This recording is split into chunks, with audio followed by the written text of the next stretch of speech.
Hi, this is Gilbert Gottfried, and this is Gilbert Gottfried's amazing Colossal podcast with my co-host Frank Santopadre, and we're again recording at Nutmeg with our engineer Frank Verderosa.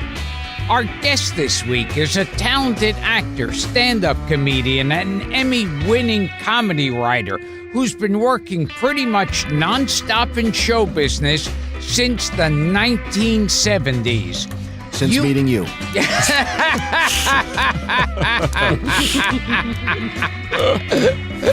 You saw my early kinescopes. Yes. It was a flip book. I think the Little Nemo. Yeah, you saw my dramatic turn on Playhouse 90. This is zoetrope. The reviews said you had wonderful hot spots. Kinescopic hot spots. You know him from hit movies like Willow, Groundhog Day, Young Doctors in Love, Airplane 2, Earth Girls Are Easy, Gung Ho, Mrs. Doubtfire, The Informant, and a little film that I'm not too familiar with, The Aristocrats. And he's also one of the stars of a film we've discussed on this very podcast, the Dino De Laurentiis comedy $1 Million Mystery. Just like Dune, they just couldn't get the whole book into the movie. He can also be seen in popular TV shows like Seinfeld, The Office, Lost, Curb Your Enthusiasm, Joan of Arcadia, The Middle, Blunt Talk, and Veep. He recently received very positive notices for his role as Tonight Show talent scout Mitch Bombardier in the Showtime series I'm Dying Up Here. But there's more. He's also... No, there's more? Is there a steamer? Long career, Is there also a rice steamer? He's also a successful writer and comic, and winning an Emmy for his writing on HBO's Dennis Miller Live and performing stand-up on dozens of TV shows and in clubs and theaters all over the country. He's even done some special effects and modeling work. It's true. In a lengthy and varied career, he's worked with Larry David, Ron Howard, Harold Ramis, Andy Kaufman, Eddie Murphy, George Lucas, Matt Damon, and Bill Murray, as well as his old friends, the late, great Jonathan Winters and Robin Williams. Please welcome a performer I've known for 75 years. One of those... We met when we were both in our late 50s. We met when we could chew food. We're doing the Drip Bag comedy tour. One of the world's funniest people and a man whose James Mason impression is almost as good as mine. Our pal Rick Overton. Hey, Gilly, God damn it, man. We know each other over 40 years in reality. Yeah, I was doing the math in my head, and that's how long we know each other in reality. How long do we know each other in fiction? In fantasy. In real terms, 40 years is a lot of years, pal. Oh, my God, yes. We used to constantly be hanging out the Improv Cat, right, all those days. You guys remember everybody meeting? Sit back there and wait to hear Larry David's mic go palung-tung pa-doo-doo on the floor. Oh, yes. Oh, you're up early. All right. Yeah, he's walking off. He'd get angry, start screaming at someone in the audience, and then... Pa-doo-doo. Yeah, pulling his mic down. Do you guys remember meeting for the first time? Either one of you have a memory of that? I don't recall the actual first meeting. Mm-hmm. But you knew me when I was working with Roger Sullivan in Overton and Sullivan. Oh, my God, yeah. So we were hanging out a lot, O&S and Gilly a lot. That's when you had the tray props. Oh, yeah. Hey, I still do. Turning up. What's that? Still do. Beautiful. Hey, if it works. Is there still... Leper Mickey Mouse with the one ear. All of those. Beautiful. And the last time I spoke to you, I think you had a dog bite your lip off. Yeah. Yeah. Mangled my face. Yeah, that's right. I got a mustache because of that now. And permanently, I got if I have to shave my beard, I still have the mustache. And everyone says, Dr. Phil, what happened to you? I used to believe in you. Yeah. So when you shave the beard and leave the mustache, you're like, people think you're Avery Schreiber. There's a reference. Huh? You know, Jack Burns is still around, Rick. We're trying to get him. Oh, it's Jack. Yeah. Burns and Carlin, right? Oh, remember that big blow up on Fridays? Oh, yes. Oh, yeah. Gilly? Oh, yeah. Do you remember Yes. that, Gilly?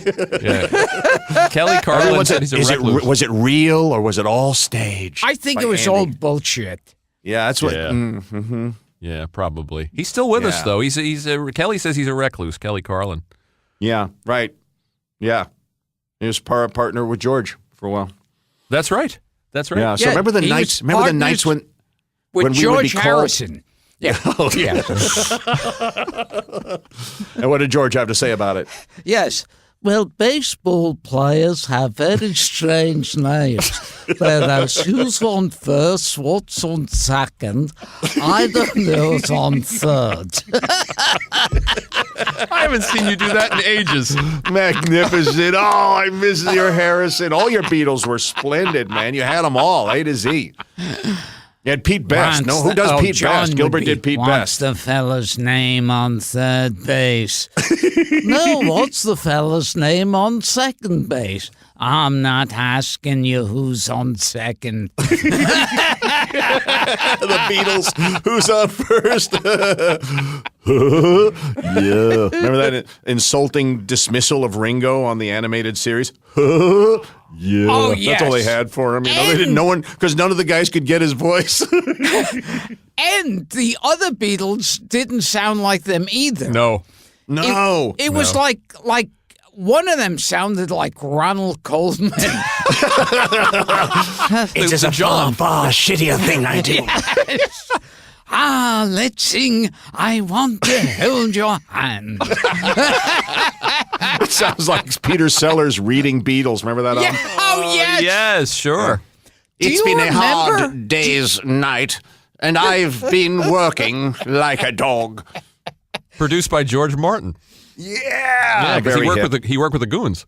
Now, do you remember there was also that Beatles where they had different celebrities sing their songs? Like, I think Hard Day's Night was sung by Goldie Hawn. Oh, you mean like a primetime special? Yeah. They did one with Tony Randall and Kate Smith. Yeah. That's on YouTube. That's rather memorable. Yeah. Oh, great. Really atrocious. Great. That's up there with Lawrence Welk, One Toke Over the Line. Yes, Because he didn't I've know seen what it that. meant. I've seen that too. Thank you, boys. And now they're going to do something over a line. Or the classic, everyone out there owes it to themselves to hear the Frank Sinatra Mrs. Oh, Robinson. atrocious. We throw in Jilly Rizzo. Yes. Yeah. Yeah. Here's to you, Mrs. Robinson. Yeah. And you cuckoo Pow! bird, Mrs. Robinson. Pow! Boom! Heaven holds a place for you to pray. Hey, hey, hey.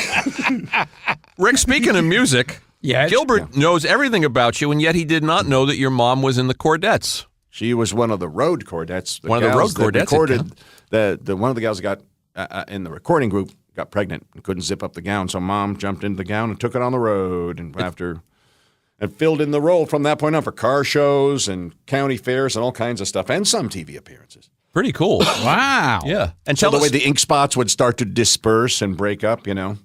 and tell us a little bit about your pop, who was also a distinguished musician. He was Thelonious Monk's big band arranger and a co-partner on several arrangements, and helped make bebop jazz. If you ever listen to the Jazz Loft series, or you see the movie Jazz Loft on Netflix, I believe it's on Netflix now, but I know it's on iTunes, and you'll see a lot of photos of my dad working with Monk and those guys. They recorded the earliest stages of jazz transferring into bebop. So my dad helped very make cool. bebop. I also remember sharing a hotel room with you. Remember that? In Toronto? You're not going to fart and freak out, are you, Yeah, Gil? yeah. Those are two things I don't want when I'm sharing a room with a guy. You don't fart, you don't freak out. So during the night, then Gilbert would go. Yeah, I go.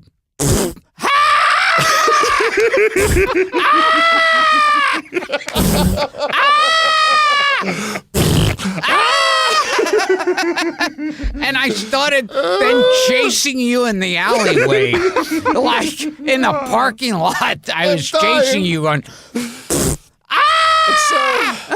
Oh, my God.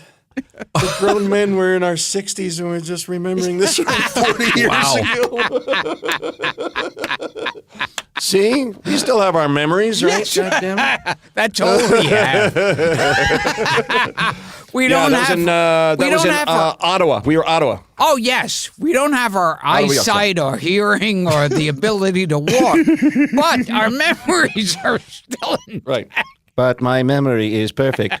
It, of course, had to be loaded into this device as my body was disintegrating.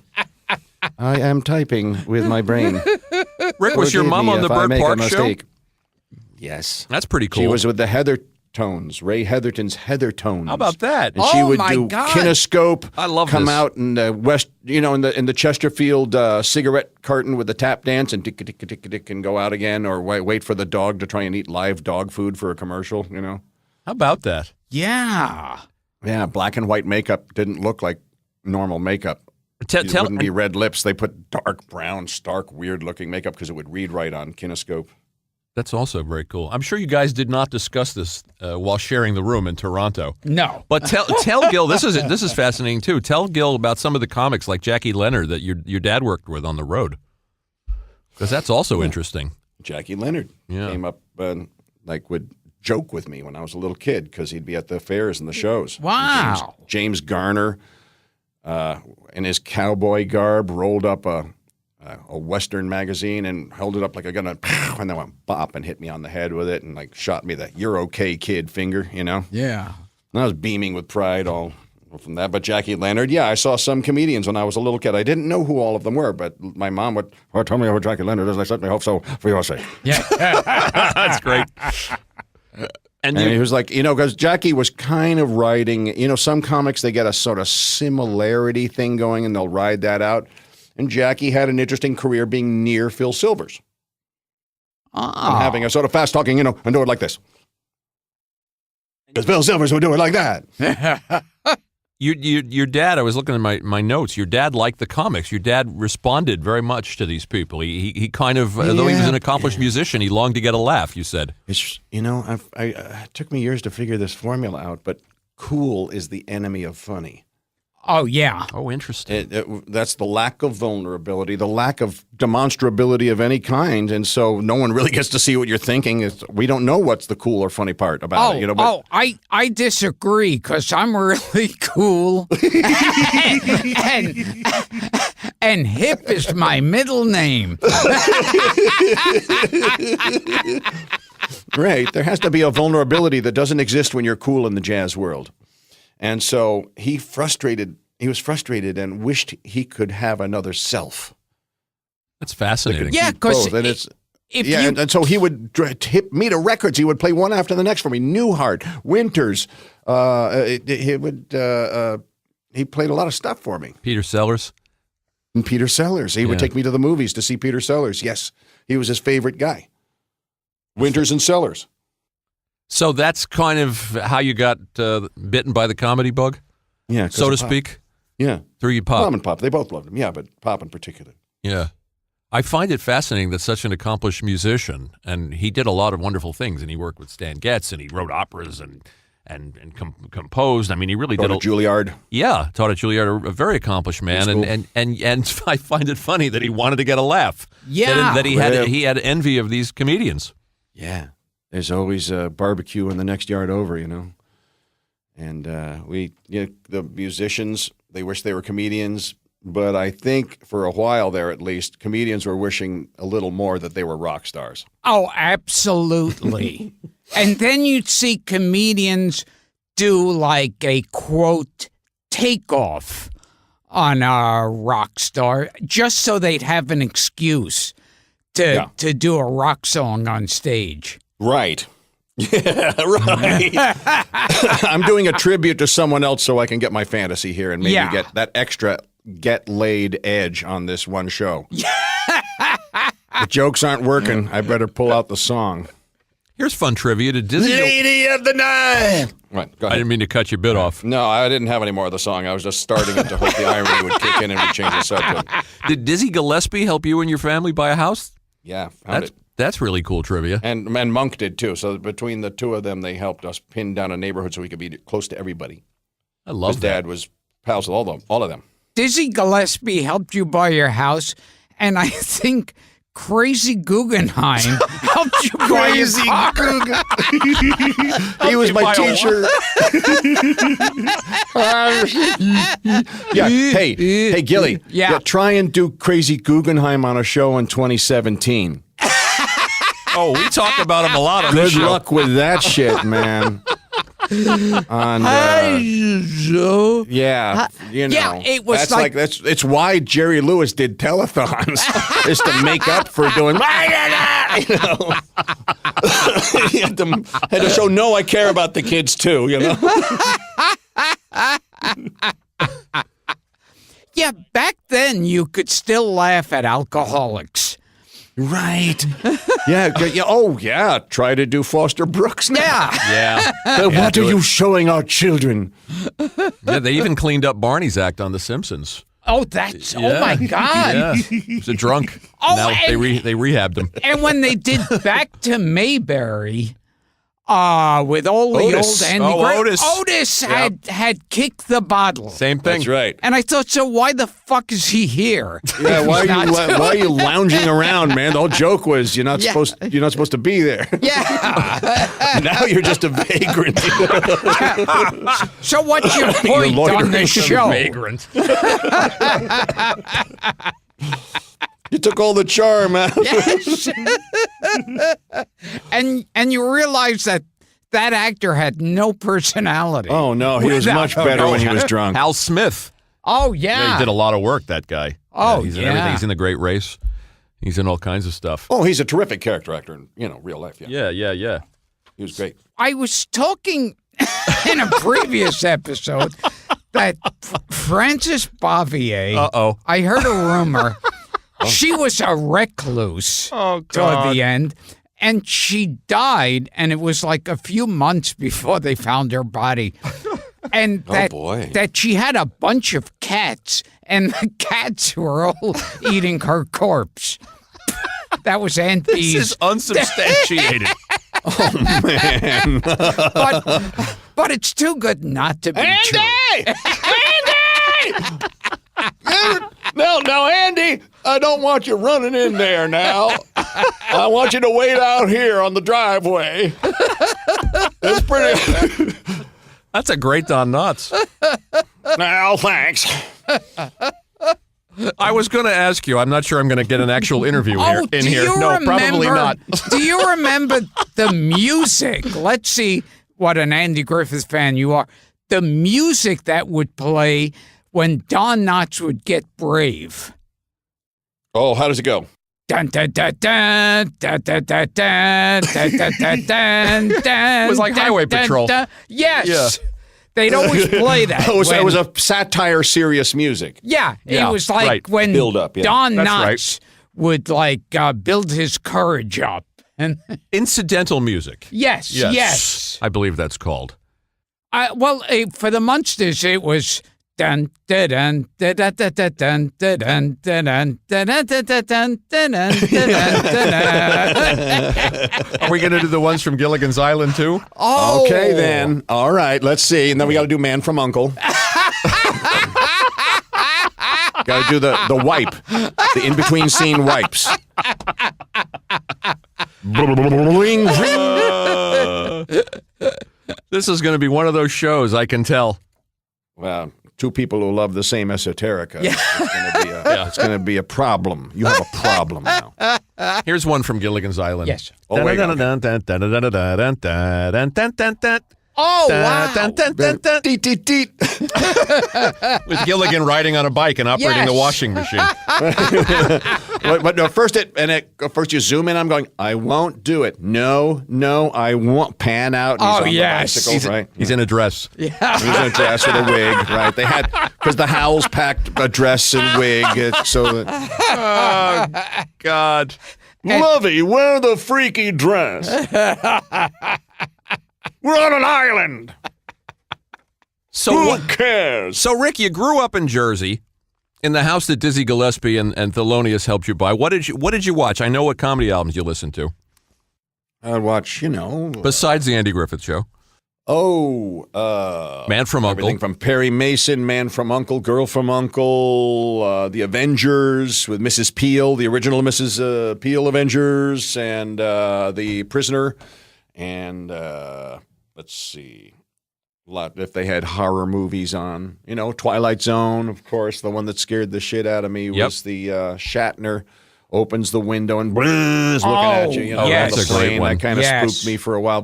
Flames, because they did a weird thing with the engine where there are flames coming out of the engine of a piston plane. And when I was little, they had piston planes for commutes, and piston planes shoot flame the entire fucking time. Oh, There's no God. muffler on it. It's just a radial, like a fighter plane engine or a bomber engine from World War II, put on an airliner, and it just jets these flames of exhaust with flames. So the entire time you're watching it burn and you don't know whether to say something or not.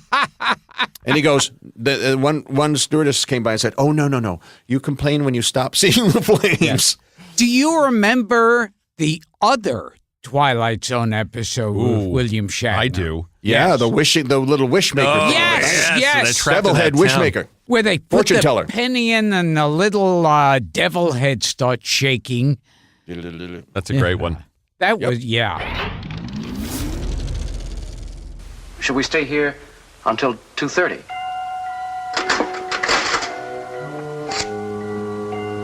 Try again. Should we stay in here until 3 o'clock?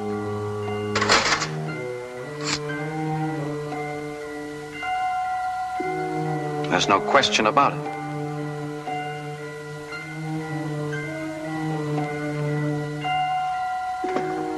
Don, let's take a look around the town, Every answer seems to fit. You're joking, aren't you? I mean, Don, no more. If we don't stay in here until 3 o'clock, something bad will happen to us? Don, for heaven's sakes. Read it. Do you dare risk finding out?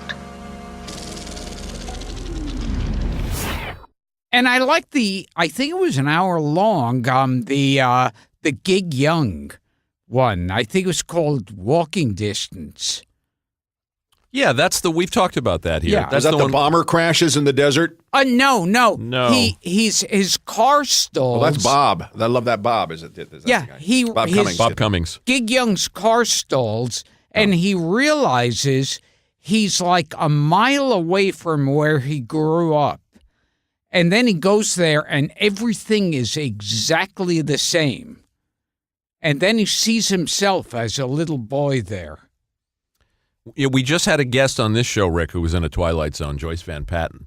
Oh, that's right. Hey. Which Oh, one was that? Oh, Yeah. wait. Here's something.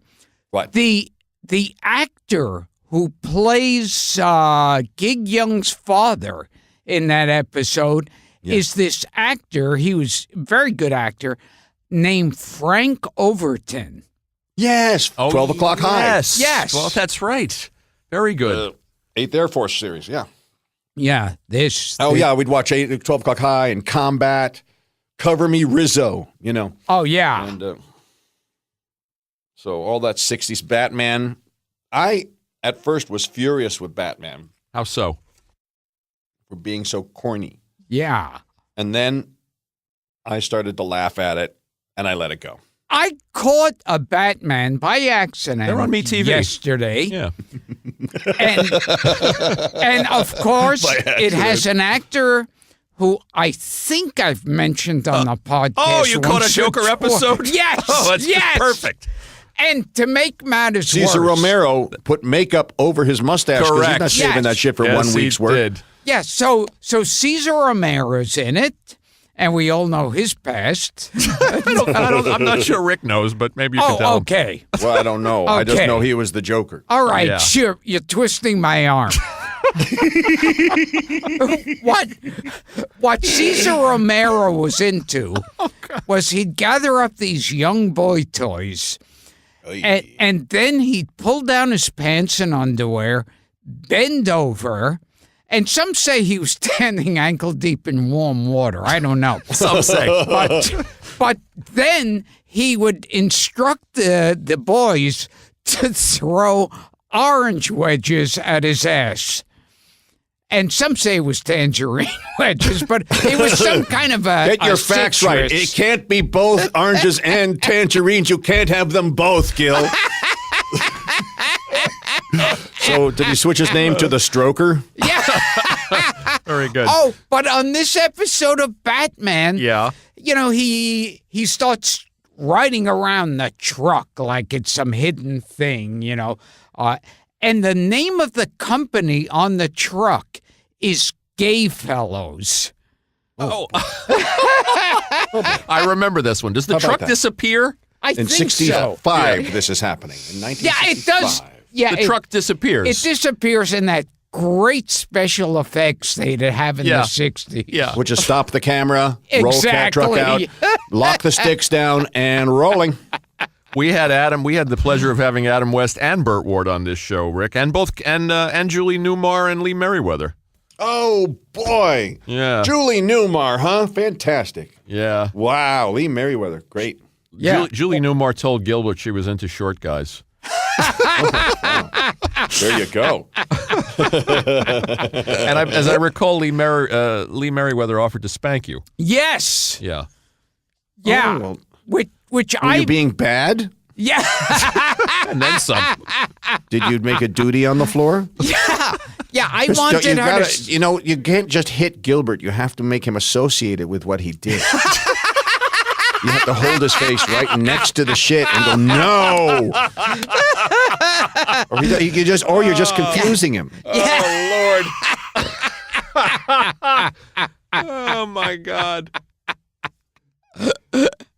And that's what bothered you about this Batman episode, gay fellow Gay cleaners. fellows. Yeah, I thought they must have known when Yeah. they put that on there. So that's an in-joke by that. It wasn't really a known phrase yet. Yeah. I'd never heard that expression. Had you ever Because I was a heard- little kid, I didn't know about most of it. But Had you ever heard that citrus story before Gilbert told it? no, that's Yeah. up there with all the glass table Danny Thomas. Oh, yes. Make room for duty, you know. Or make poo for daddy was another one like that. That's right. Yeah. Yeah. I guess, geez, another 50s favorite icon, huh? Oh, Yeah, boy. destroyed. Well, Yeah. Aw. And we're still trying to get Marlo Thomas on the show. I don't know. Not going to happen. probably not gonna. Your show will be at a different studio by then. Yeah. Rick, you're also a fan of Impressionists, and I heard you mention that you love Frank Gorshin. Yes. Speaking of Batman. Underrated, one of the greatest impressionists of all time. Gilly, do you agree? Yeah. Absolutely. As an impressionist, do you agree? Frank, do you agree? I absolutely do. It's Lancaster and Kirk Douglas were peerless. Yes. He and All of them were. He didn't do bad impressions. Yeah. Widmark, too. Frank Gorshin invented the Burt Lancaster and Kirk Douglas. Yep. We all Everyone do who his. does those are just imitating him. Right. Yeah. And a great Right, like Richard those guys Widmark. it's code breaking, I call it. Someone code breaks the impression, figures it out some way, the way the words break up, Oh, yes. and then every guy's go click, click, note, note, scribble, scribble, you know. Yeah, it's just like David Fry invented the Nixon. Yeah. Yeah. Right. And Rich Little had the Carson. Carson. Right. Yeah, John Biner had some great ones, too. Oh, he did. Yeah. Well, absolutely. And, you know, Von Meter, of course, On meter. was stuck with a one impression scenario there and couldn't quite get it back with Nixon stuff because someone Yeah. else had the territory. Do you remember the Copycats? Yes. Yeah. There was some great stuff on there. Yeah. We had a lot of it resorted back to John Wayne and, a lot of the recognizable sure. things. They weren't, Sure. No one was breaking into the esoteric good stuff. I think the first time I saw great esoteric impressions was Gilbert. He made me think about him. well, It was nobody totally else. based on seeing the weird, doing guys from Mayberry with Floyd and shit. Like, Yeah, oh, right. God, Yeah, there's this I- whole, look at them laugh at that. I didn't know they would get all. That's great. Yeah, I used to do it. Sometimes I just like them to stare at me, scratching their heads as they do some obscure character actor that only I was a fan of. I think that's Gilbert when I fell in Gottfried's love with you. Shush tour. You Shush doing now. Bob Dylan and Floyd the Barber. Yes. Yeah. The mix and match was lovely. Fantastic. Favor Just us with love a it. little bit of that. Go ahead. Oh, yeah, which I still do, of course. Still in the act, Rich. Let's hear it. Hello, Floyd. Hello, Bob. Hello, Floyd. I'm fine, Bob. Here's my impression of Patrick Stewart receiving a crank call from a very stoned Ian McKellen. Okay. Ring, ring, ring. Hello? Hello? Who is this? Who do you think this is? Why won't you identify yourself? I want you to guess. Well, wait a minute. What? Oh my God, we've blended. So. Even though Terrific. they're quite different. Enjoyed you on Blunt Talk with Mr. Stewart, by the way. Oh, that was fun chasing around with a golf club. We were That cracking was each other fun. up off Oh, camera. and there was Marilyn Michaels, yeah, too. we had her on. Yeah, she did all the female impressions. Oh, back then. fantastic. Yes, Marilyn's great. Yeah, and remember dear Pam Madison. And Pam Madison is a great impressionist. And here's one of those scary moments on TV. Wonderfully uncomfortable moments. That there used to be Friday night videos where they would get two different guest hosts, and they would come on between the videos and joke around, then introduce the next. And so one time it was Louis Anderson, and I forget who the girl was, but she was a girl impressionist. Okay. And they started to plug Louis Anderson's book. And she's there. Comes on as different characters. She was one segment. She was Barbara Streisand, and another she's Mae West, and that now she's Cher, and she's doing all the typical moves, and then the Louis Anderson starts talking, and he goes, "My father was an alcoholic." And he would beat my mother, and I would come home and I'd hide under the bed and I'd cry and wish that God would strike my father dead. And so while he's doing this, she has to stay in character.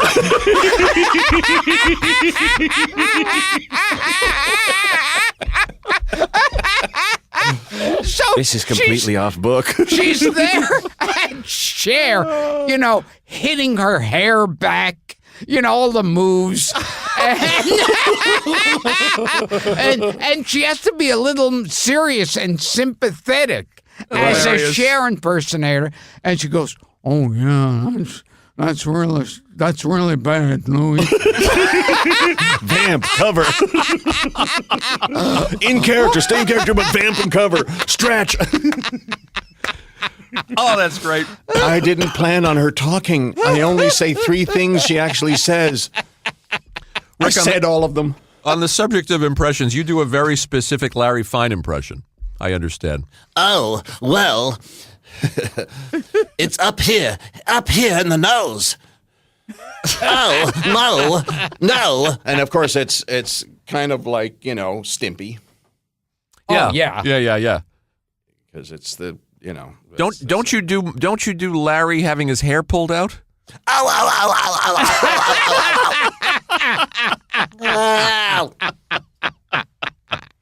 All right, you want to try something silly? Oh, now let's do something silly. Oh, yes, because up until now, Yes, I'd like to slow things down and do an acoustic joke for everyone. we've right been now. keeping our self-respect. Rick, I think you have the page with you that was I got it sent, right in front of me. That was sent along. So Gilbert's going to start it off. He's going to do this is a James Mason off. Oh, yeah. James Mason duel, We're going to do Ed. if you will. Okay. And Gil's going to start by doing James Mason from The Verdict. Okay. I'm going to tell you something that I learned when I was your age. I prepared a case. An old man Wright said to me, "How did you do?" And I said, "Did my best." And he said, "You're not paid to do your best. You're paid to win. And that's what pays for this office. Pays for my whiskey, pays for your clothes, pays for the leisure we have to sit back and discuss philosophy. And we're doing tonight. We're paid to win the case. You wanted to come back and practice the law. You wanted to come back to the world. Welcome back." Beautiful. That's smashing. Older Mason man with the slower spread out on the words, Oh, baby. yes. Yes, Yeah, that's starting to stretch. You got, that's great. the heaven Really, can, yeah, you could see this is like one of the last things he's going to do, right? yeah, So, the heaven can wait, James Mason. yeah, right. And Beautiful. the boys from Brazil, James Mason. Yeah, right. Of course, the difference. Yeah, sure. And Rick's going to do the slightly younger Oh, okay. version. He's going to do this from Nemo from 20,000 Leagues Under the Sea. Yes. Think of it. On the surface, there is hunger and fear. Men still exercise unjust laws. They fight, tear one another to pieces. A mere few feet beneath the waves, their reign ceases, their evil drowns. Here, on the ocean floor, is the only independence. Here I am free. Imagine what would happen if they controlled machines such as this submarine boat. Far better that they think there's a monster and hunt me with harpoons. Nice. Oh, That was lovely. Thanks. Well, I got tough competition. Getting that nuance. You know, it's so interesting to do guys younger and older. Remember, young Jack Nicholson was way up here before all the cocaine and pills and pot and pubic hairs took it down, down, down. That's great. I swear, I've always thought when Jack Nicholson got older, there was a little bit of Don Knotts. Wow. You know, 'cause he had that part in the voice. Mm-hmm. Yeah. And later, listen, we're all going to meet vocally in a few years. And we won't be able to tell who's talking on the fucking phone, you know. We better enjoy these impressions now, baby. And I think unintentionally, Al Pacino turned into Foghorn Leghorn. That's hilarious. Yeah. I always thought, remember in the early days when he would talk with his teeth closed? Yeah. Even when his jaw wasn't broken, he was talking like this, like very tough, because it's like he knew. He knew if he opened his teeth, out would come the monster! That's hilarious. Hoo-ha! Not going back in the bottle. Rick, didn't you do Captain Nemo in a commercial? And you were originally for Capital One. You thought to do a Mason and found out that you couldn't can't go do in it. that direction? They didn't want me to do it. They said the estate could sue me for using his likeness. Isn't that funny, Gil? Vocally. And well, they sued me when I said James Mason lied under a glass coffee table. Really? 20,000 Leagues Under My pee. Oh, he's fast. He's fast. Oh, my gosh. Thank you, Cindy. Thank you, Coco. You both performed wonderfully. You can grab your things and go. Where do we go here? I remember in Boys from Brazil, he goes, Dr. Mangler, your plan is cancelled. And then Gregory Peck goes, cancelled? I have not been cancelled. You have been cancelled. Oh, that's great. Fantastic. The Weise Engel. Let's see, where do we go here, Rick? There's so many places to go. Movie roles and impressions and stand-up. Let's just talk real quick, because I heard you tell some interesting stories about Million Dollar Mystery. Oh, yeah. Which we brought up, which was the good. Well, you know what it was supposed to be? The movie, it was supposed to be the sort of wink redo of this Mad World. Yeah. With, Right. As kids, all of our favorite comedians in the world were supposed. Sure. Yeah, that's just, this is our chance to do something like our heroes did. Yeah, this and there were a bunch of attempts to remake Mad. There was Rat Race. Oh, yeah. Cannonballs, Made all by of a those Zucker. things are Oh, crazy yes. chase, any crazy chase. There was Scavenger Hunt. Oh, Sure, that's this one- right. That's And right. it was at the hands. Michael Speaking, are you missing the other connection here? Yeah. Go Do ahead. you know who directed it? Who? Richard Fleischer. Oh, Richard Fleischer, the 20,000 director of Leagues Under the 20,000 Sea. Leagues Under the Sea. Yeah, that's right. That's I was gonna I get thought to you that. had the connection. Yeah, that's the Yeah, I connection. have it here. This is Richard Fleischer. Tor. Fantastic Voyage. Wasn't he the replacement director? Didn't he come in late, Richard Fleischer, on that movie? On Million? By the time I was in, he was in, so I didn't get the rest of the story. Okay. I mean, a funny I cast. got cast, and that was all I heard. And Million Dollar Mystery. That Directed by Richard Fleischer. Yeah. Yeah. the poster was a big bag, a big Glad bag. Mm-hmm. And it's like, gee, I Filled wonder. with ones. How Yes. convenient. Yeah. And I thought, gee, I wonder if there's any product placement going on here. You know? What was Fleischer like, Rick? I mean, Lovely. he also I directed admired Fantastic him and Voyage. adored him Yeah. and fawned at him, and he was lovely. That's nice. So it was a very pleasant experience working with him. Soylent Green he directed. Oh, And my the God. Boston He Strangler. directed a lot of things we love Yeah. and wanted to take a crack at a wacky comedy. Well, I watched it the other day, and there's a lot of funny stuff in it. You're funny. Rich Hall is funny. Your buddy Pollock is funny. Eddie Greg Deaton's Travis in is it. great with Potofsky. Yeah, Travis and Potofsky. are Pete fantastic. Potofsky. Yeah. Yeah. Mac and Jamie are great as the Mac two and feds. Jamie are the two Jamie's feds. back. my Jamie got got a a new new heart. Jamie Royce got a new Applegate. heart, new ticker installed. Yay, we love you, Jamie. Welcome back to both 2 feet and walking around, baby. Oh, that's good to hear. He got a new heart. Put it right in. Start it right up. Funny cast. And what happened? A 14-year-old girl wound up winning the $1 million, That's it. and everybody got a lot of people guessed where the money was. That it was hidden Oh, in yeah. the No, Statue of Dennis Liberty. Miller had a great Yes. line. He said the movie made more money from the change that the people found in the back of the seats in the theater.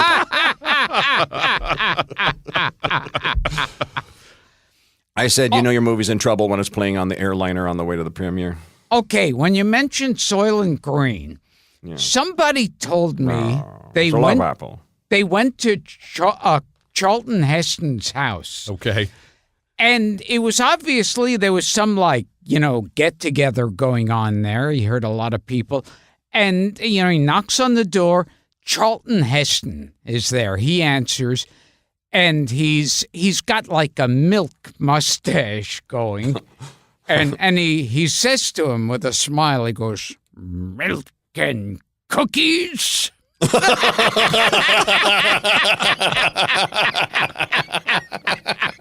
Oh, God. I can see it. I can so clearly see it with the showing off the teeth and everything, right? Oh, man, is that fantastic. You know the story about Chris Walken. Someone saw him in the water Yeah. in Central Park, and he's just submerged under one of those little walkway bridges, and then someone looked down at him, and he's got his eyes closed, his shirt's off, and he's got his arms up like King Tut, and his head's down. And he looks up at the person and goes, "Today I'm an alligator." And that's it. That's what I said. It's supposed to be a crazy little Great. encounter. True story. Also, I remember. You remember when Esquire used to do those one-page celebrity things, where like the celebrity would, say everything in one sentence or two that would have to do with what I learned growing up, what my career means to me, what my father taught me, all those things. Right. And so they would doing one with Nicholson. And, he was talking about what, acting means to him, what his childhood was. And then, out of nowhere, Nicholson goes, "Wanna know what it would be like to fuck Britney Spears? Life-changing, phenomenal." Oh, Lord. Yeah, who's? Oh, and there's... here's another quick okay. impression. I just Go want to ahead. throw it in Yes. very quickly. Here's Harrison Ford. Close the trailer door. You're letting all the smoke out. Excellent.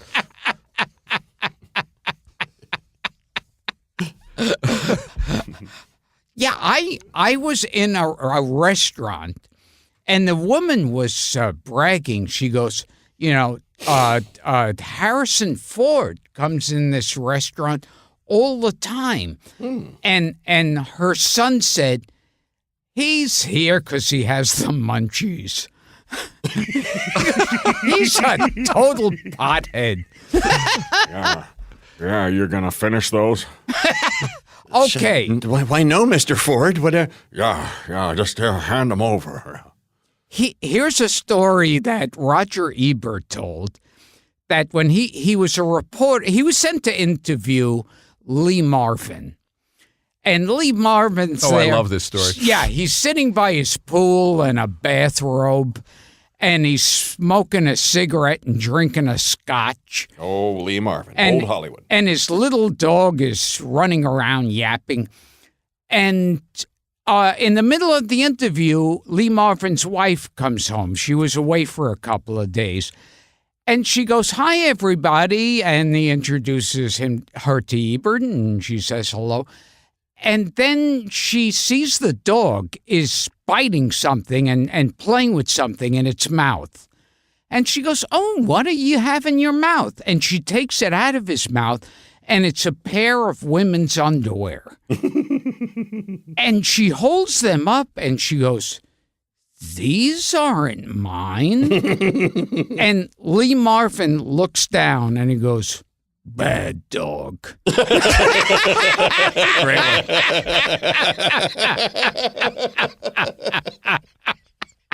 I love two-word punchlines Yes. like that. That's great. Oh.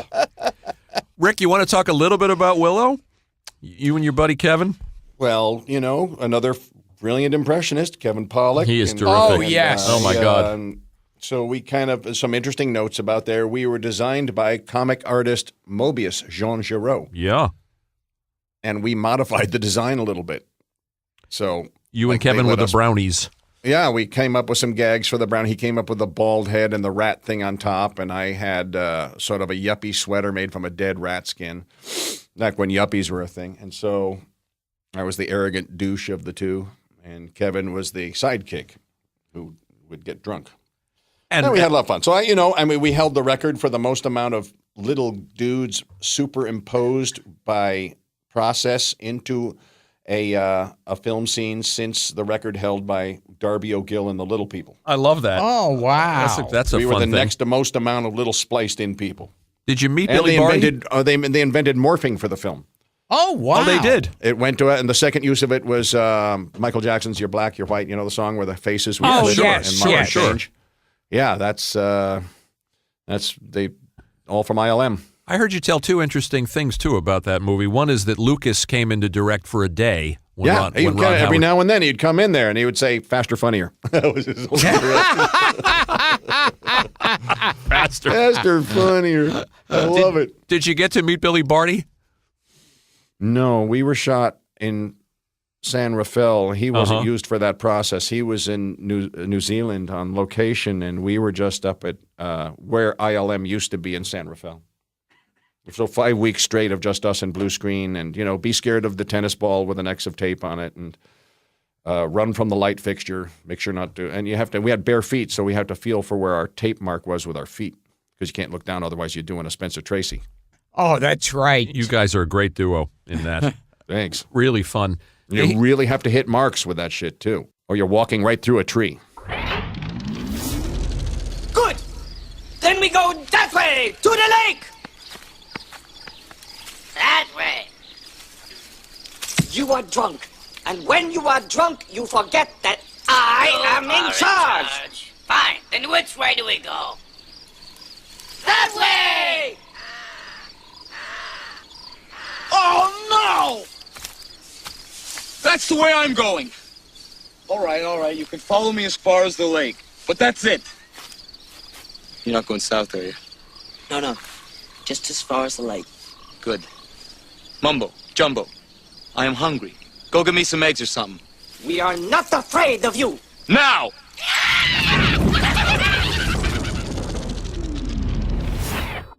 Here's something else. Both you and Gilbert are in Beverly Hills Cop movies. That's right. Yeah. Gil, you're in the second one, and Rick's in the first. Yep. That's it. Yeah.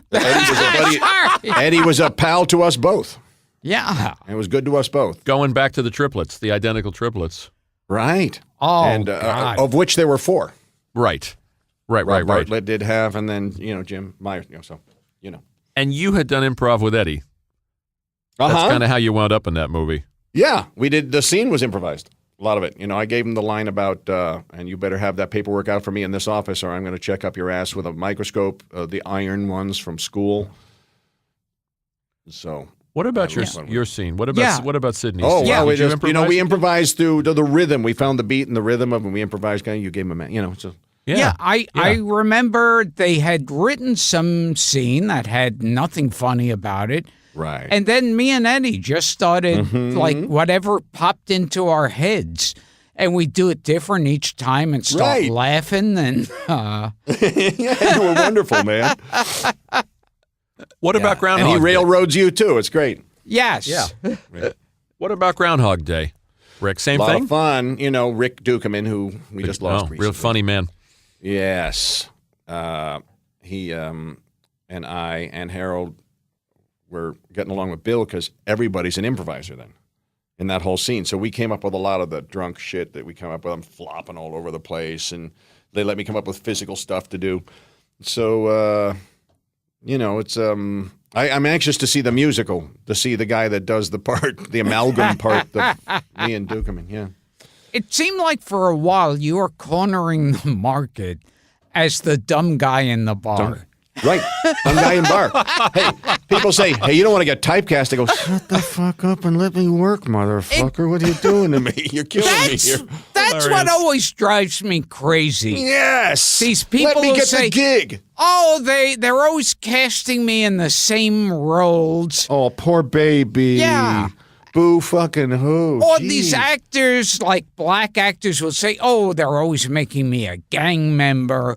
Or the girl saying, oh, I'm always the sexy guy. Well, take the fucking job. Hey, you there's not a lot of work. They're shipping it all away to other cities right now. Yeah, and it's like not enough work in your one town anymore. If you feel like you're being typecast, tell that to the actor who's serving you the burgers at McDonald's. Yeah, right. Yeah, tell that to Henry Winkler. He's doing just fine. Yeah. He started a production company with Fonzie money, dummy. Pretty good.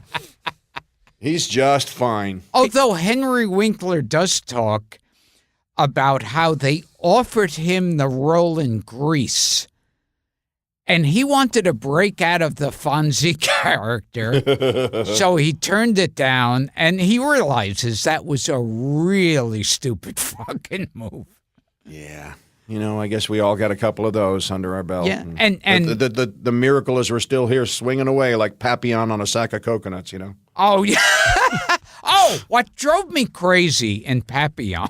Which Papillon? New or old Papillon? Oh, the Steve McQueen. There's a Steve McQueen and Dustin Hoffman. Yes. Okay. Is that there's one part in his escape where he winds up on a tropical island where they make him like an honored guest, like a king. And he's surrounded by these beautiful naked native girls. But he's still not happy because he's not truly free. And I thought, fuck you. This is what every other man dreams about.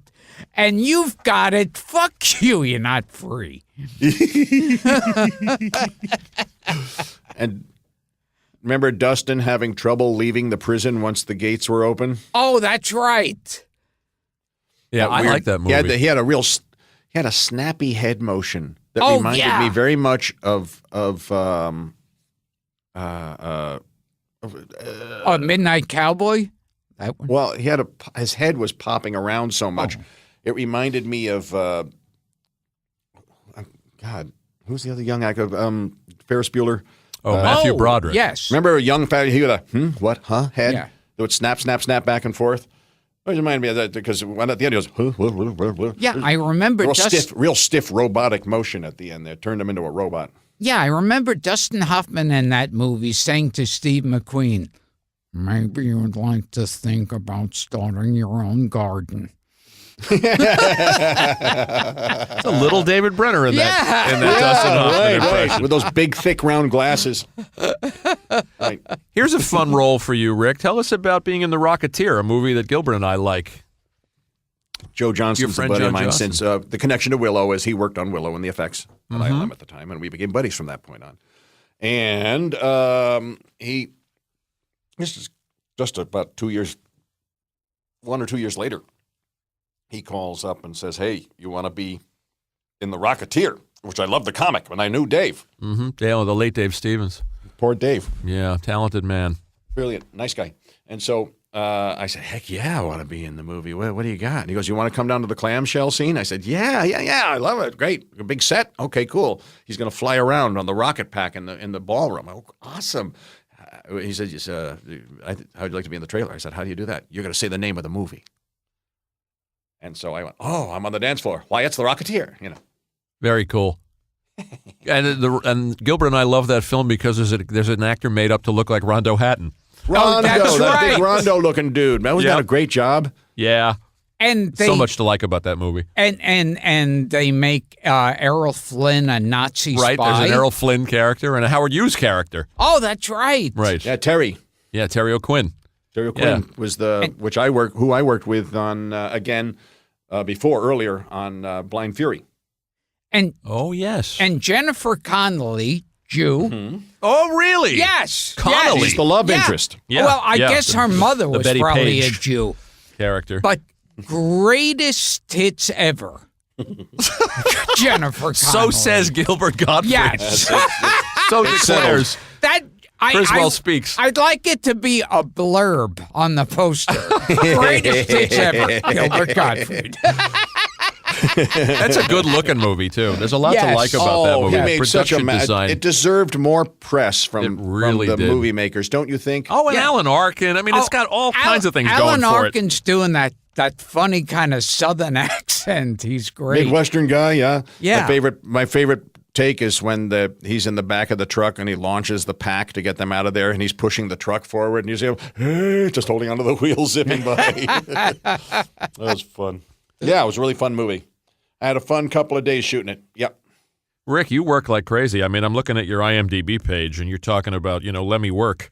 I'm very thank you very much. Very grateful to Jim Carrey for "I'm Dying Up Here." Yeah. Tell us about that. Oh, it's all about. You got to work with an Oscar winner. Yeah, Melissa Leo. A lot of my scenes are with Melissa, so I'm very grateful to have that opportunity to do that. And Mitch Bombardier, we should point out, is not a real person. That the people. No, he's an amalgam. He's a sort of a de Cordova, because I have a sort of deep voice, because I remember when Freddie de Cordova brought me into his office. And he was going to look over my comedy material. And he would tell me, Jack Benny could get a laugh with dead silence. Helpful.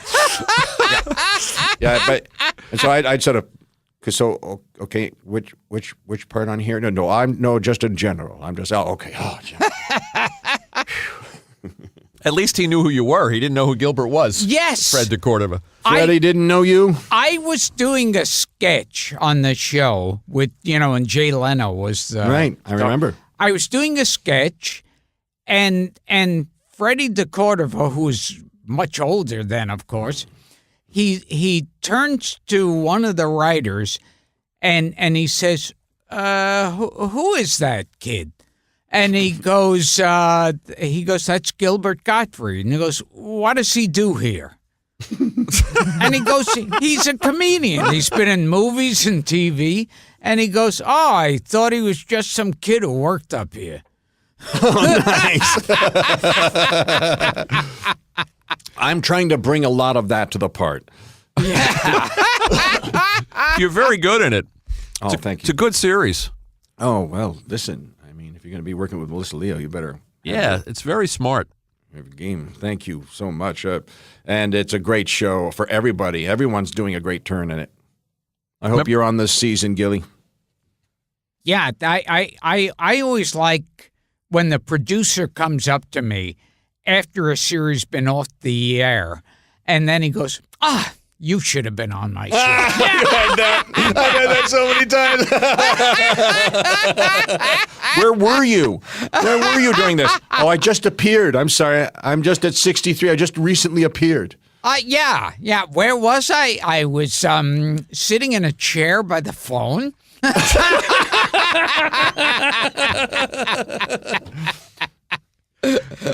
made soup. I came back.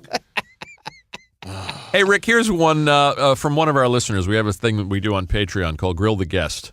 Yeah. And one of our listeners named John Mueller has a question for you. Wants to know from Rick, what was it like to play a centuries-old villain on The Secret Adventures of Jules Verne?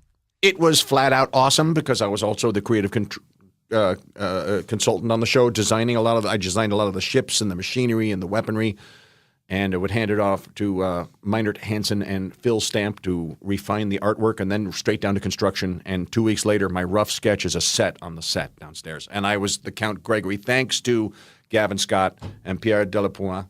And we shot up in Montreal for a year. What? Did you work with David Warner? Yes, I did work with David Warner, how about man. that? There's a guy we love. Lovely fella. Oh, man, we love him time after time. Arago, and I was his enemy. Yeah, he was terrific. He's still around. We got to get him for this show. We love him. We love us. Yeah. Yeah. Omen. Time Straw after Dogs. time. Come on. Straw Dogs. Yeah. Time after time. Yeah, absolutely. The greatest one. Yeah. Greatest time machine ever made. Tell Gilbert, and I don't think Gilbert knew this, that you made miniatures, that you did model work. I did know that. Oh, you did? Yeah, because every now and then you'd show me something you were working on. Yeah, and those little things I was showing you landed me the job, creative consulting on Secret Adventures of Jules Verne, and then I was saying, since I'm already up here, why don't you put me in the bad guy getup, since I'm an actor. And that's the order it went in. I remember you would make these little, like kind of Star Wars type ships. Yeah, little steampunky little weird things. And so I put them on display at Puzzle Zoo on the Promenade in Santa Monica, and they noticed and called me in. Have you been to Bob Burns' place in L.A.? Yes. Rick? Yes. Yeah, I thought that's a natural connection for you. I was at the Acker Mansion. Oh, I was at the Acker Mansion. Very cool. I've never been to Bob Burns' place. I'll have to make a trip out there. He's got the King Kong miniature the armature that I thought that Rick would get a kick out of. Oh, see now, what Forey Ackerman had were the dinosaurs from King Kong, like the metal part of them. Yeah. He also had the blown up aluminum hull to the Albatross. You know, Vincent Price's Albatross. Mr. Struck, you have to join me. We'll rule the world together. He does Vincent Price, too. Yes. Fantastic. I'd like to point out that Drew Friedman says Forey Ackerman was a nudist. Just for... just want to throw that in there. For no reason. Yeah, my favorite Vincent Price moment is in The Tingler, where it's like, scream for your lives. The Tingler is loose in the theater. And then after all the scream for your lives, he goes, we now resume the movie. When you're all tidied up. I heard your interview on Rick's podcast. Rick had a wonderful podcast. Yeah. And you were on there, and you were plugging our show, which shocked me. I hope I didn't mention your name. You didn't, of course. Of course. Your record is intact. But you actually, Rick was excited that we had Bela Jr., and Yes. Sarah Karloff on the show. Boy. We also had Vincent Price's daughter on the show. And Lon Chaney Jr.'s grandson, Ron Chaney. Yes, we had Ron Chaney. And now see if Rick knows who our special guest was. The special booking that you were clamoring for. This is the one I was yelling to get. Janet Ann Gallo. Oh, I don't know. Okay, Janet Ann Gallo in Ghost of Frankenstein, where Lon Chaney Jr. is the monster and Bela Lugosi's back as Igor. The monster encounters a little girl being bullied by these boys, and he shows up and scares the boys away. But the little girl was Janet Ann Gallo, and she's still alive today. We got her on. And she hadn't acted in about 40 years. And she told a story that, Chaney loved her and would bring her ice cream every day. And that Chaney and Lugosi in full monster makeup in between filming, they'd play hide and go seek with her. And I thought that to me would have been my ideal childhood. having Lugosi play hide and go seek. Oh man! Only this. And show. what would it sound like when he finds her? I found you, little girl. That was his Igor voice. Very good. Yes. Oh, yes. Very good. I remember when he shows up at, I think it's Lionel Atwill is Dr. Frankenstein in that. And, no, it was, it was somebody else. John. You'd know. If anyone would know, it's you. Fuck, I forget an English actor. We'll have you got Paul. your cell phone? We'll have Paul look it up. Yes. Right. Oh, okay. And he'll come back in 3 years. Paul, you with us? Yeah. Hey, are you still doing? Are you still doing that other bit? Yeah. Hey, Paul. Hey, Paul, who played the Dr. Frankenstein in Ghost of Frankenstein? Come back to not J. Carroll Naish. Maybe Cedric Hardwicke. Sir Cedric Hardwicke. Yes. Sir Cedric Hardwicke. That sounds good. Yes. Yeah. So Lugosi as Igor shows up, and Hardwicke goes, he doesn't want to operate, make the monster stronger. So he goes, I've got a good life here. I've got friends and the respect of the community and a good practice. And Lugosi goes, and you wouldn't want to ruin that, would you? It's so detailed. It's so good. Oh, wonderful. Splendid.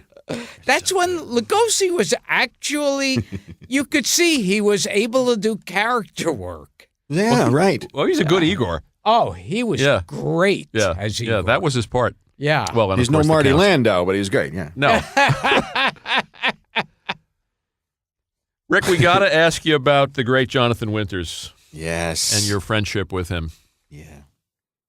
Well, I had done in the late 80s, I did a Showtime quick sketch with him, an improv with him, where he was the Maudie, and people were at his funeral. Oh, Maud Frickett. Oh, yes. Where Maud was about to die, and they're all trying to get in the will. And that was the premise. And so Johnny Carson completely stole from him.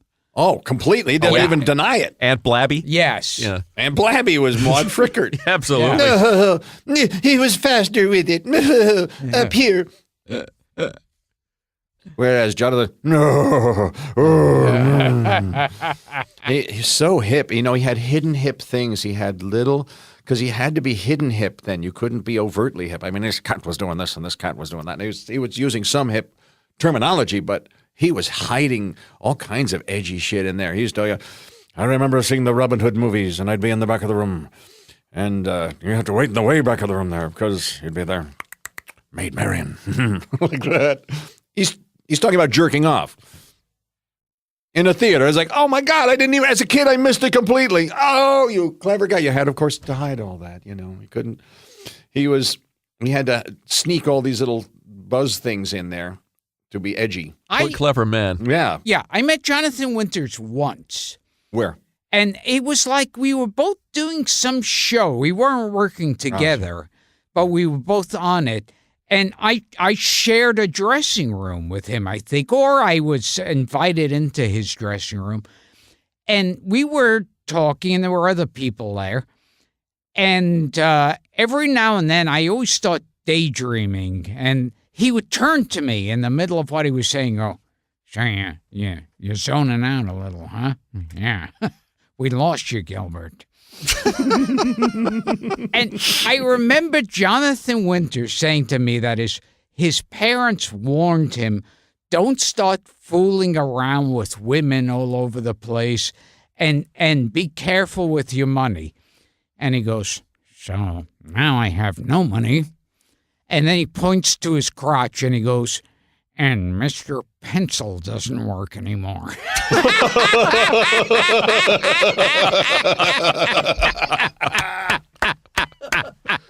Wonderful. What do you got, Paul? Hang on a minute, Rick. We got something here on Ghost of Frankenstein. What do we need to know? I got the cast up. Dr. Dr. Frankenstein. Okay, let's see. So the monster? No, the scientist. Yes. Scientist. Ludwig Frankenstein, Cedric Hardwick. He's got it. I just said that. Nailed it, baby. Yeah, he got it right after I said it, like a half hour ago. I said Sir Cedric Hardwick, but Paul comes in like an hour later and goes, hey, look what I found. He's going to take the credit for it, too. Yes. The thing with research is you get what you pay for. Absolutely. Yes. Absolutely. Did we know that Ralph Bellamy was also in Ralph this? Bellamy. Yes. And who played Igor? Bela Lugosi. If you are listening to the show, tuned out. We talked about all this for like a fucking hour. We were talking about this. We were like Robert Osborne on Turner Classic Movies. We discussed it in full. Get the fuck out of here, Paul. You really make me sick. Get the fuck out! And that is, of course, your Jack Grayman impression. Oh, yes. Get the fuck out of the house! Now, whatever Get the fuck out of the house! Whatever happened to him? I saw him in Hollywood about 10 years ago. I was up on Fryman Canyon. I was hiking up there and ran into him. He was with Bruce Mahler. And Bruce Mahler from Fridays. Oh, yes. from Fridays. Yeah, you know Bruce, of course. Funny guy. And yeah, the two of them were just hiking the other way. And we talked for a minute and then headed off. But that's the last I saw of him. And, I have a funny story about that. He used to go on his Burt Vonnegut because he looked like Kurt Vonnegut. Oh, yes. So back in the 70s, I was just like late 70s, I just broken up with Roger and I was trying to sneak into the back of Studio 54 when someone came out for a smoke break to come outside. I was going to catch the door and walk in the back. Oh, yes. Pretend to be one of their friends as they go back in. Yes. But as I was walking up there, I saw this dude with curly hair and a big fluffy mustache sitting on the step looking all downtrodden and out the back there. And I went, hey, Jack. Well, that was Jack. And he going, hey. Because maybe he just thought I said, hey, Jack. Like, it was just, hey, dude, And I walk up to him. It's not Jack. It's Kurt Vonnegut. Wow. Oh, wow. Freaky. Yeah, so we're sitting there talking on the step for like an hour just about the world and everything. And do you know, like, I've gotten a handful of, celebrity phone numbers where it's like Jonathan Winters, when we met that time, he gave me his home number and said, give me a call and let's talk. Norman Feld gave me his number. We know where this goes. George Carlin. George Carlin gave me his, but I always... Would he leave you messages? No. See, Hello, fuckface. Hello, douchebag. I never called any of them. Oh. And I'm sorry I didn't, but, to me... Didn't want to be nudgy, right? Yeah, and also, the few times I've called a celebrity after they've given me their number, it's kind of like when you meet a girl and she goes, oh, you got to call me. Here, I'm writing down my number. Here, read that to me. Make sure you can see it. And then here's my answering service. And here's my work number. And, call me. And then you call them and it's like, yeah. What do you want? Yeah, and we met at Susan's party. I remember. It's kind of like you're meeting with B. Arthur. Oh, which yes. is memorable. Uh-oh, what happened there? I was at some event or some show, and I run into B. Arthur, and she goes, "Hello, Gilbert." And I'd never worked with her or met her, and I said, "Oh, hello, B." And she goes, "So, how you feeling?" And I said, "Good, and you?" And then she goes, "Are you still living in the same place?" And I go, "She's never been to my place." "All right, yeah, I am." "And you?" And she goes, "Yes." And then we start talking like that for a while, and then there's like about a 5-minute pause of silence, and she goes, "Do we know each other, or do we just know each other from TV?" And I said, "I think we know each other from TV." And she turns around and walks away. Still funny. Thanks. But Rick, you were starting to say George Carlin left you messages? Yeah, he would just. Yeah. It would I always know you open guys up, were friends. "Hello, fuckface." He had me teach him the Sean Connery impression, which now no one in the audience even knows who it is. Well, our audience does. They would appreciate it. It's so old, even I won't do it.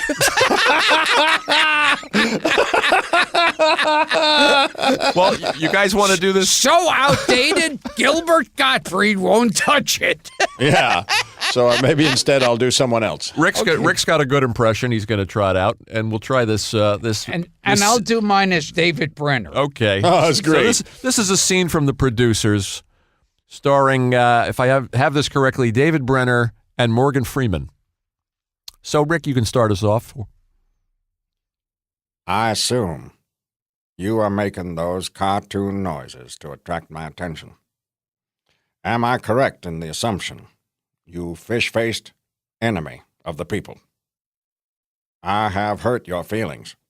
Sir, may I speak to you for a minute?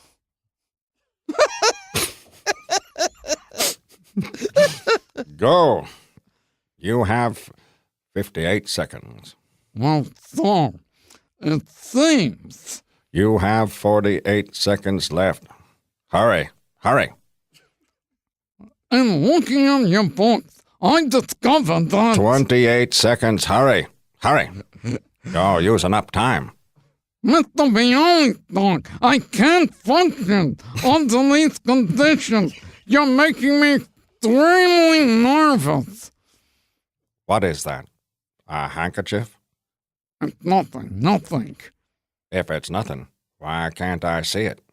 My blanket! Give me my blue blanket! Yeah, don't panic. I'm sorry. I don't like people touching my blue blanket. It's not important. It's a minor compulsion. I can deal with it if I want to. It's just that I've had it ever since I was a baby, and I find it very comforting.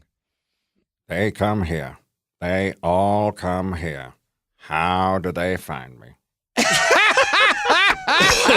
That was bizarro.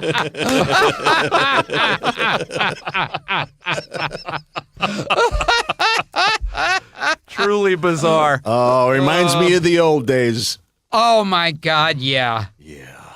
What fun. And I just remembered my favorite David Brenner line. Which is? He told a story, and no, he goes into a bit about how men are always bragging how many times they could fuck in one night. Okay. You know, and they're bragging like, oh yeah, like 20 times and 30 times. What? And David Brenner goes, when are guys gonna finally admit that after the first time, it's like trying to hammer a nail with a fish? That's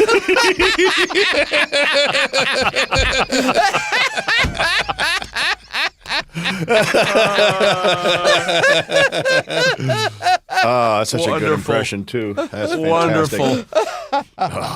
Oh, Rick, so much to ask you about. So much we could cover. Anyway, we should wrap it up. Yes.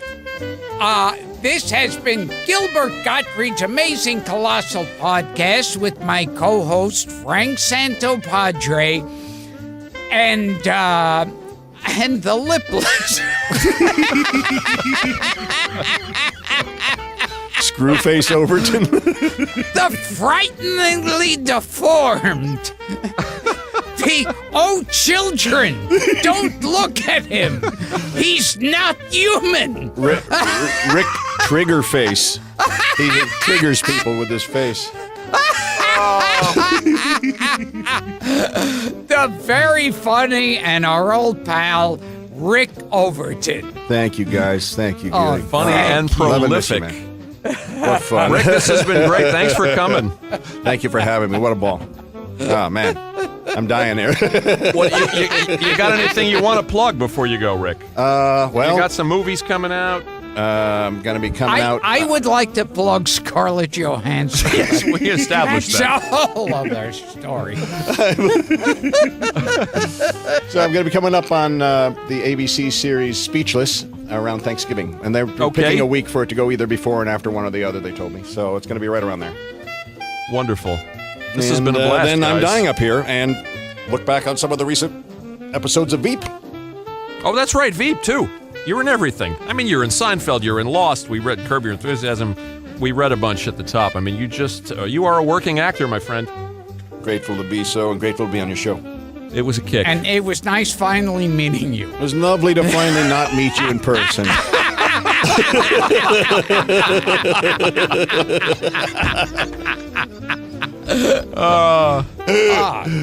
Well, thank you again, Rick. Thank you. Thanks, Rick.